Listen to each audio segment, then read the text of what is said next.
بسم اللہ الرحمن الرحیم نحمدہ ونصلی ونسلم علی رسولہ الکریم اما بعد۔ ہم نے بڑا اچھا سوال کیا ہے اور علمی سوال کیا ہے کہ رضی اللہ تعالی عنہ رضی اللہ تعالی عنہ کس کو کہنا چاہیے؟ قرآن و سنت میں اس کے ساتھ اس لفظ کو کہا گیا ہے۔ میں اسی سوال کو مزید تھوڑا سا کھول لیتا ہوں۔ اسلام میں شریعت میں ایک لفظ استعمال ہوتا ہے علیہ السلام، ایک لفظ استعمال ہوتا ہے رضی اللہ تعالی عنہ، ایک لفظ استعمال ہوتا ہے رحمت اللہ علیہ۔ یہ ان کو آپ سمجھ لیں۔ قرآن و سنت کی تعلیمات میں علیہ السلام کا لفظ صرف انبیاء کا لفظ ہے، نبی کے علاوہ کسی کو علیہ السلام نہیں کہہ سکتے۔ اگر آپ غور کریں گے تو آپ کو بہت ساری باتیں سمجھ آئیں گی۔ حضرت آدم علیہ السلام، حضرت نوح علیہ السلام، حضرت موسیٰ علیہ السلام، حضرت عیسیٰ علیہ السلام، یعنی جس بھی نبی کا نام حدیث میں آیا ہے یا جہاں بھی پیارے آقا کریم صلی اللہ علیہ وسلم یا صحابہ نے لیا ہے تو علیہ السلام کے ساتھ لیا ہے۔ یہ اصول طے ہو گیا کہ علیہ السلام صرف انبیاء کا خاصہ ہے، نبی کے علاوہ کسی کو علیہ السلام نہیں کہنا چاہیے۔ اور ہمارے معاشرے میں لوگ کہتے ہیں اور ہم بھی بے خیالی میں کہہ جاتے ہیں، اور ہم کوشش کریں میرے نوجوان بھائی کے بات کو بغیر کسی خول چڑھائے سنا کریں۔ کالے چشمے پہن کے آپ کسی چیز کو دیکھیں گے آپ کو ہر چیز کالی نظر آئے گی، اپنے آپ کو خالی اور ذہن ہو کے آپ دیکھیں پھر آپ پاس ہوں۔ لگی کہ پاپی میں نہیں منوں۔ میں نے عرض کیا کہ آپ جب بھی کسی بھی نبی کا نام لیں گے تو اس میں علیہ السلام کا لفظ آتا ہے۔ جو بندہ نبی کے علاوہ کسی کے لیے علیہ السلام کا لفظ استعمال کرتا ہے تو یہ نبی کا اٹھا کے لفظ اس کو دے رہا ہے جو غلط ہے۔ کہتے ہیں حضرت علی علیہ السلام، حضرت حسن علیہ السلام، حضرت حسین علیہ السلام، حضرت فاطمہ سلم علیہا کہتے ہیں۔ یہ چیزیں قرآن و سنت کی روشنی میں غلط ہے۔ اور میں آپ سے الحمدللہ ممبر میں بیٹھ کر کہتا ہوں میں حضرت علی کی الحمدللہ اولاد سے ان کے خاندان کا فرد ہوں، میں کمی نہیں کر رہا ہوں۔ جو حقیقت شریعت نے دی ہے، اگر حضرت ابوبکر کے ساتھ رضی اللہ عنہ لگ سکتا ہے تو سیدنا علی مرتضیٰ کے ساتھ رضی اللہ عنہ کیوں نہیں لگاتے؟ پھر وہاں بھی لگا حضرت ابوبکر علیہ السلام، حضرت عمر علیہ السلام، حضرت عثمان کو پیارے آقا نے دو بیٹیاں دی ہیں، حضرت عثمان علیہ السلام کے نام سے، وہاں کیوں نہیں کرتے؟ یہ علیہ السلام میں لفظ نہیں عقیدہ ہے، ایک نظریہ ہے جو ہم بے خیالی میں خود کہہ رہے ہوتے ہیں۔ تو یہ پہلی بات ذہن میں رکھیں کہ نبی کے علاوہ کسی اور کو علیہ السلام ہم نہیں کہہ سکتے۔ اور میں آپ کو زبان کے دو حل کہتا ہوں، آپ ڈھونڈے جا کے کتابیں، وہ جو لوگ کہتے ہیں وہ آپ نے ان اماموں کو انبیاء سے اعلیٰ سمجھتے ہیں، ان کے 12 امام انبیاء سے افضل ہیں علیہ السلام، نبی علیہ السلام سے بھی افضل ہیں۔ دیکھیں پڑھیں کتابیں، موقع نہیں میں آپ کو حوالے کروں۔ تو ہم کیوں ان کی پیروی میں جملہ بولتے ہیں؟ ہمیں نہیں بولنا چاہیے۔ یہ عقیدہ اور نظریہ ہے، اس لیے اگر علیہ السلام بولنا ہے تو سب سے افضل پیارے آقا کے بعد اس امت میں حضرت ابوبکر ہے، وہاں کیوں نہیں بولتے؟ ایک جملہ میں ساتھ اور ایڈ کر دوں۔ عام طور پہ دیکھو میں ایک ممبر میں بیٹھا ہوں، مجھے ذمہ داری کے ساتھ ایک بات کرنی ہے اور میری یہ بات ریکارڈ ہو کے جائے گی، تقریباً 70,000 بندہ میرا ویوز ہے یوٹیوب پہ، سب نے سننا ہی، بالکل واضح صاف ستھرے انداز میں بات کر رہا ہوں۔ اگر یہ لفظ اور استعمال کرتے ہیں حضرت امام علی علیہ السلام، حضرت امام حسن علیہ السلام، حضرت امام حسین علیہ السلام، تو آپ دیکھیں کہ نبی علیہ السلام کے بعد امامت کس کو ملی ہے؟ مصطفیٰ رسول کی۔ اگر آپ کے علم ہے مجھے بتا سکتے ہیں، حضرت بکر صدیق کو امام ابوبکر کیوں نہیں کہتے؟ امام عمر کیوں نہیں کہتے؟ امام عثمان کیوں نہیں کہتے؟ یہ بھی ایک نظریہ ہے، ہم خلافت کی بات کرتے ہیں، وہ امامت کی بات کرتے ہیں، اس لیے یہ لفظ بھی آپ نہ بولا کریں۔ سیدنا حسن سیدنا حسین کو جو اللہ نے مقام دیا وہ بڑا مقام ہے، خاندان اہل بیت کے وہ سرخیل ہیں، جنت کے نوجوانوں کے سردار ہیں۔ میرے آپ کے فالتو لفظ لگانے سے ان کی عزت میں فرق نہیں پڑتا، نہ کمی ہوتی ہے۔ تو اس لیے علیہ السلام کا یہ لفظ صرف انبیاء کے ساتھ ہے۔ دوسری بات آگئی رضی اللہ عنہ۔ قرآن و سنت میں رضی اللہ عنہ تمام ان لوگوں کے لیے استعمال ہوتا ہے جنہوں نے عقل و ہوش کے ساتھ ایمان کے ساتھ نبی پاک صلی اللہ علیہ وسلم کی صحبت اختیار کی، آپ پر ایمان لایا، آپ کی زیارت کی یا آپ کی صحبت کی نبی نے تھے، وہ صحابی رسول ہیں۔ صرف صحابی رسول کو آپ رضی اللہ عنہ کہہ سکتے ہیں، اور جو صحابیہ عورتیں جیسے سیدہ اما عائشہ صدیقہ رضی اللہ عنہا، تو جو عورتیں ہیں صحابیات ہماری مائیں ازواج محترمات، ان کو ہم رضی اللہ عنہا کہیں گے، اور صحابہ کو رضی اللہ عنہ کہیں گے۔ اور ازواج محترمات کو ایک لفظ اور قرآن نے بھی دیا، اور پیارے آقا نے امہات المؤمنین، امہات المؤمنین پیارے آقا کریم علیہ السلام کی جو 11 بیویاں ہیں تمام اہل ایمان کی مائیں ہیں۔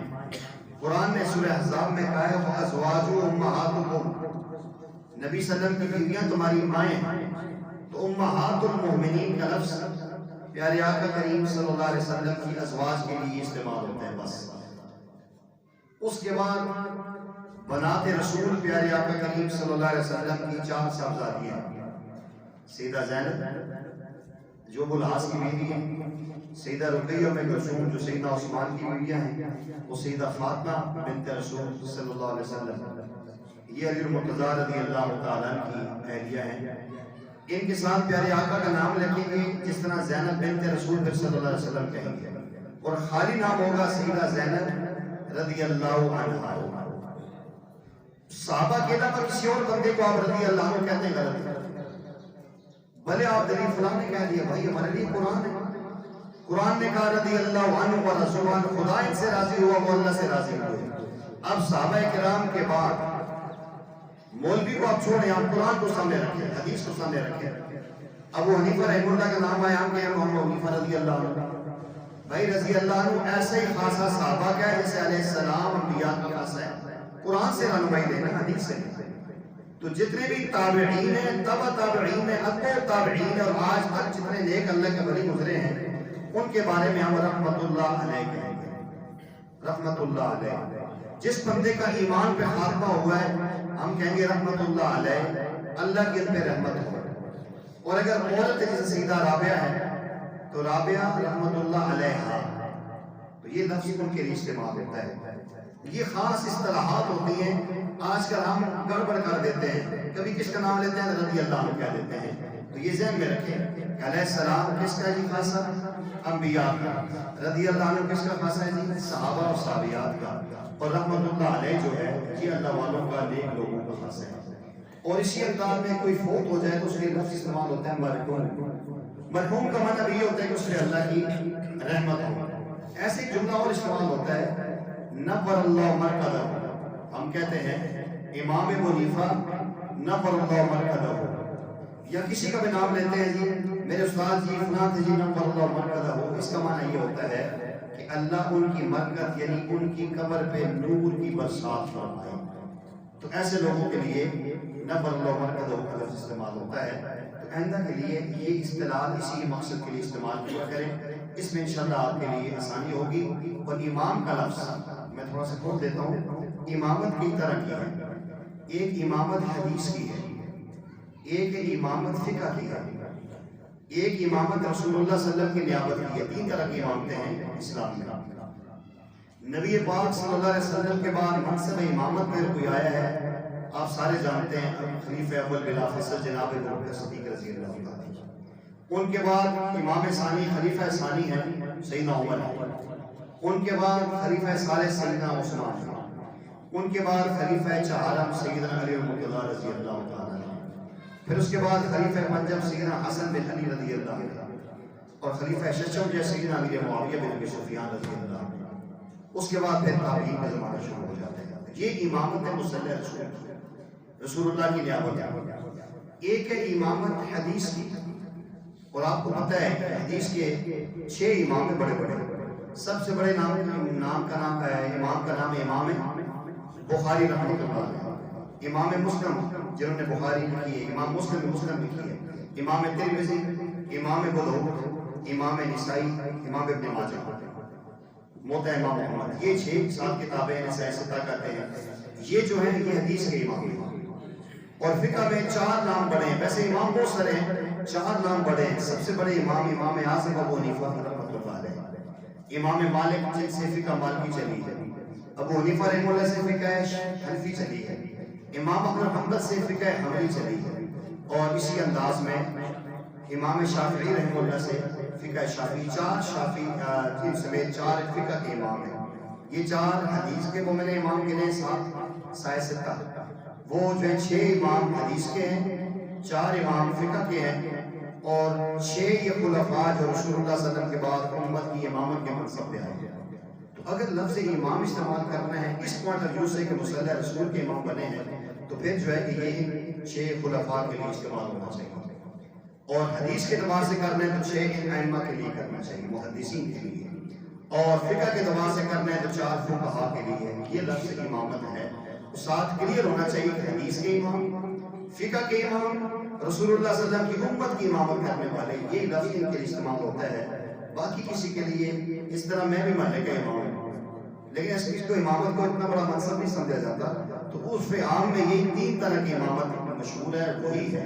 کوئی بندہ یہ کہے کہ وہ امام جو نبی سے افضل ہو, وہ ایمان سے اپنی فراغت چاہتا ہے, اس سے اللہ ہمیں بچنے کی توفیق عطا فرمائے.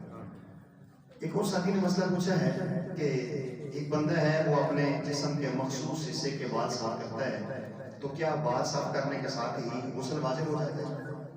تو یہ جواب یہ آپ کو میں نے بتایا, آپ کو میں بتاتا ہوں کہ بال کی صفائی سے غسل واجب نہیں ہوتا. خالی ہوئی جگہ دھو لے تو ٹھیک ہو. غسل واجب تب ہوتا ہے کہ احتلام ہو یا اس کے جسم سے ایسا وہ مادہ نکل جائے جس سے غسل فرض ہوتا ہے. اس کی صفائی سے صرف جو ہے کہ وہ غسل واجب نہیں ہوتا. ایسے ہی ایک ساتھ کہنے لگے, میں نے ایک دفعہ پہلے مسئلہ بیان کیا ہے کہ شلوار اگر گھٹنے سے اوپر ہو جائے تو وضو ٹوٹ جاتا ہے. بھائی سطر کھولنا حرام ہے. گھٹنے کے نیچے سے لے کر ناف کے اوپر تک ہر مرد کا سطر ہوتا ہے. کسی نے شلوار اوپر کر لی ہے تو اس سے وضو نہیں ٹوٹا, لیکن سطر ننگا کرنے کا گناہ اس کو ضرور ہو گیا. اس سے وضو نہیں ٹوٹتا. وضو کے نواقض زیادہ چیزیں ہیں, وہ کسی اور نشست میں آپ پوچھ بھی سکتے ہیں. ان چیزوں سے وضو ٹوٹتا ہے, ان چیزوں سے بہرحال وضو نہیں ٹوٹتا. جی اس ساتھی کے ذہن میں اور مزید مسئلہ ہے.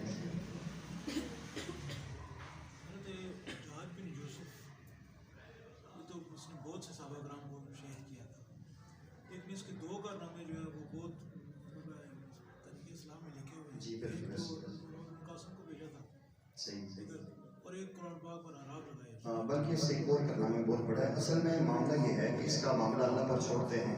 اس کی نیکیوں کو دیکھیں تو نیکیاں اس کی بہت بڑی ہیں, اور اس کی برائیوں کو دیکھیں تو اس کے گناہ بھی بہت بڑے ہیں. اس معاملے میں ہمارے حضرات نے سکوت اختیار کیا ہے. ایک بہت بڑا کارنامہ اس کا, جیسے آپ نے بتایا کہ قرآن پہ اعراب جو زبر زیر نقطے شد مد لگی ہے, یہ حجاج بن یوسف نے لگائی ہے. اور جس میں جب یہ زبریں لگا رہے تھے تو سورہ کہف میں واقعہ آتا ہے کہ موسیٰ علیہ السلام اور خواجہ خضر جا رہے تھے ایک بستی میں, تو اس بستی والوں سے انہوں نے کہا تھا کہ ہمیں کھانا کھلاؤ. تو قرآن کہتے ہیں فَأَبَوْا أَن يُضَيِّفُوهُمَا, ان لوگوں نے انکار کر دیا کہ ہم آپ 2 پیغمبروں کی, اللہ کے نیک لوگوں کی ضیافت نہیں کرتے. اب یہ وہ جو بستی ہے تو پتہ ہے لوگوں کون سی بستی تھی, تو وہ قیامت تک ان بستی والوں پہ لعنت ہوتی ہے. لوگ لعنت بھیجتے ہیں کیسے بدبخت ہے یار, پیغمبر کو کھانا نہیں دیا. تو وہ آئے حجاج بن یوسف کے پاس کہ آپ جو مانگتے ہیں ہم آپ کو دیتے ہیں, صرف ایک نقطہ لگا لیں, اباؤ کی جگہ آتاؤ کر لو. فاتو انہوں نے ضیافت دی. تو اس نے کہا نقطہ تو لگائیں گے بعد میں, پہلے تمہارا کام کرتا ہوں تمام. تو مجھ سے قرآن میں تحریم کرواتے ہو, دونوں کی گردنیں اٹھا کے پھینک دیں. یہ بہت بڑا کارنامہ ہے. آج جتنے ہم قرآن پڑھتے ہیں ان سب لوگوں کی نیکیاں ہم سب کی حجاج بن یوسف کے کھاتے میں جا رہی ہیں. ایسے ہی جو اس وقت بیت اللہ شریف کا یہ جو ڈھانچہ بنا ہوا ہے, خطیم باہر ہے اور باقی بیت اللہ کم ہے, یہ بھی حجاج بن یوسف کا کارنامہ ہے. کہ پیارے آقا صلی اللہ علیہ وسلم کی خواہش یہ تھی کہ بنائے ابراہیمی پہ میں بیت اللہ کو کھڑا کروں, لیکن پیارے آقا عائشہ سے فرماتے تھے عائشہ دل بڑا کرتا ہے, لیکن قریش کے فتنے کا اندیشہ ہے کہ اگر میں بیت اللہ شریف کو گرا کے بناؤں گا تو یہ فساد ہو جائے گا. تو سیدنا عبداللہ بن زبیر رضی اللہ تعالیٰ عنہ نے, جو سیدہ عائشہ صدیقہ رضی اللہ عنہ کے بھانجے ہیں, انہوں نے خالہ سے کہا کہ خالہ جان پیارے آقا کا یہ کارنامہ, یہ تمنا میں پوری کرتا ہوں. جب وہ گورنر تھے آپ نے بیت اللہ شریف کو گرایا اور آپ نے گرا کے بنائی ابراہیمی پہ بنا دیا, دروازہ بھی نیچے کر دیا, ختیم بھی اندر کر دیا اور بیت اللہ اسی انداز میں بنا دیا جس طرح ابراہیم علیہ السلام نے بنایا تھا۔ اب یہ اس نے اللہ کے لیے کیا ہے، سیاسی بنیاد پہ کیا ہے، اس کا مقابلہ تھا حجاج یوسف کا۔ سیدنا عبداللہ بن زبیر رضی اللہ تعالیٰ کو بھی اس نے شہید کیا، اور اس کے بعد بیت اللہ شریف کو بھی گرایا، اور گرا کے اس نے قریش مکہ کے طرز پہ واپس کھڑا کر دیا۔ اب اس نے دروازہ اونچا کر دیا، ختم بار نکال دیا۔ اب اگر بنائے ابراہیمی پہ ہوتا تو ہم میں سے کسی کی تصور بھی نہیں کہ ہم بیت اللہ کے اندر نماز پڑھتے ہیں۔ آج جتنے لوگ عمرے کے لیے جاتے ہیں، حج کے لیے جاتے ہیں، وہ ختیم سے اندر جو نفل پڑھتے ہیں بیت اللہ کے اندر کے نفل ہیں، بیت اللہ شریف کے اندر نماز پڑھنے کا ثواب ہے، وہ جگہ ہی اسی کی ہے، تو یہ بھی بہت بڑا اس کا کارنامہ ہے۔ تو بہرحال اس معاملے میں ہمیں سکوت اختیار کرنا چاہیے۔ ایک یہ چیز، دوسری اس نے ایک اور بات کی کہ جو کتابوں میں لکھا ہے، اس کی عادت بڑی خراب تھی، جسم لاغر ہو گیا، اور بعض لوگ تو کہتے ہیں اللہ معاف فرمائے کہ زبان پہ کیڑے بھی پڑ گئے تھے، لیکن بہرحال متصل ہوئی تو ماں نے اس کو کہا کہ اللہ سے ڈر، اللہ سے معاف، تیرا ہوگا کیا، تو نے چلے گا جا کے جانا، میں تم نے بڑا ظلم کیا ہے، بڑے صحابہ کو اور بڑے لوگوں کو تم نے شہید کیا ہے۔ تو اس نے کہا کہ میری ماں اگر یہ میرا حساب قیامت کے دن اللہ تیرے ہاتھ میں دے دے، مجھے تو یہ بتا تو کیا کرے گی میرے ساتھ؟ تو ماں نے کہا تو میرا پتر ہے، میرے دل کا ٹکڑا ہے، تو بھلے برا تھا، پتر تو میرا ہی ہے، میں کبھی تمہیں آگ میں نہیں ڈالوں گا۔ تو حجاج یوسف نے کہا تو ایک ماں ہے، وہ جو رب ہے نا وہ 70 ماؤں سے زیادہ پیار ہے۔ حسن بصری رحمۃ اللہ علیہ فرمایا کرتے تھے ظالم تھا بڑا، لیکن بات اتنی بڑی کر گیا نا، ہو سکتا ہے اسی امید کر لو، اسے کوشش کرتے، اس لیے اس کے بارے میں ہم خاموشی اختیار کرتے ہیں۔ اگر ہم اس کو برا بھلا کہیں گے تب بھی ہمیں کیا فائدہ ہوگا، یا ہم نیکوکار کہیں گے تو ہمیں کیا نقصان ہوگا۔ ایسے معاملے میں کیوں اسے نیکیاں اور برائیاں برابر رکھتی ہیں؟ اب دیکھیں ادھر صحابہ کو شہید کیا، بہت غلط کام اس نے کیے، لیکن قرآن پہ زبر لگا کے کروڑوں مسلمانوں کی قرآن پڑھنے کے ذریعے بن گئے، کروڑوں مسلمانوں کے بیت اللہ کے اندر نماز پڑھنے کے سبب بن گئے۔ ہو سکتا ہے یہ نیکیاں اس کی گناہوں پہ بھاری ہو جائیں، اللہ اسے اسی بنیاد پہ اس کو جس طرح ایک ساری زندگی زنا کرنے والی عورت نے کتے کو پانی پلایا، اللہ نے بخش دیا، ہو سکتا ہے اللہ کو موج آئے، اللہ کی رحمت جوش میں آ جائے، تو نے انسانت کو میرے ساتھ جوڑا ہے، اور یہ بھی اللہ غصے میں آ جائے، اس کو عذاب دے دے، اس معاملے میں خاموشی اختیار کرنی چاہیے۔ اللہ مجھے آپ کو ان باتوں پہ عمل کر کے آگے بڑھانے کی توفیق عطا فرمائے۔ وآخر دعوانا الحمدللہ۔